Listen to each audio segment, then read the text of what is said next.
Nima uchun amirlik yiqildi, quladi ruslar qo'lida? Rus mualliflari esa Rossiyani ulug'lab ko'rsatishga moyil bo'lishadi. Bir kun mehmon qiladi, ketidan yana ikkinchi kun va yana uchinchi kun. Mehmondo'stlik, sovg'a-salomlardan so'ng Omonulloh xon xiyonat qilib, Amir Olimxonni saroyga qamab qo'yadi. Bu voqeani menga bobom aytib berayotganda yig'lar edilar. متعاونين يعني.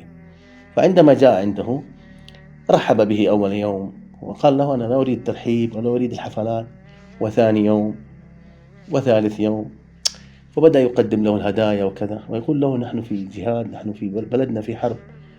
Hatto shu niyatda o'zbek tilini o'rganay deb o'zbek ayolga uylandim. Lekin unga arab tilini o'rgatdim-u, o'zim o'zbekchani o'rgana olmadim. Tasavvur qiling, eshikning dastasi, faqatgina eshik tutqichining o'zi feruz toshlari bilan bezatilgan. Biz 5 yulduzli mehmonxonalardagi hovuzlarni ko'rganmiz, lekin bunisining oxiri ko'rinmasdi. Bu faqat amirning o'zi cho'miladigan hovuz edi. Bir paytlar kumush va marmar idishlardan ovqatlanishgan bo'lsa, keyinchalik hayvon suyagida ovqat yeyishga majbur bo'lishgan. Ular shunday deyishgan: ya'ni agar pulni olmoqchi bo'lsang, marhamat uning avlodidan bir kishini olib kel. Ikkinchi shart, u Buxoro amiri bo'lishi kerak deyishgan. Bu bajarib bo'lmaydigan shart. Omonulloh xon unga: siz va atrofingizdagilar siyosiy mahbussizlar. Rossiya buyuk davlat. Biz unga qarshi bora olmaymiz.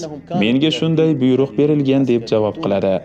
Urushdan keyin kelgan ko'plab eski buxorolik, andijonlik o'zbek oilalari Saudiya armiyasida, ichki xavfsizlik xizmatlarida yuqori martabalarga, general, polkovnik darajalarigacha erishishgan.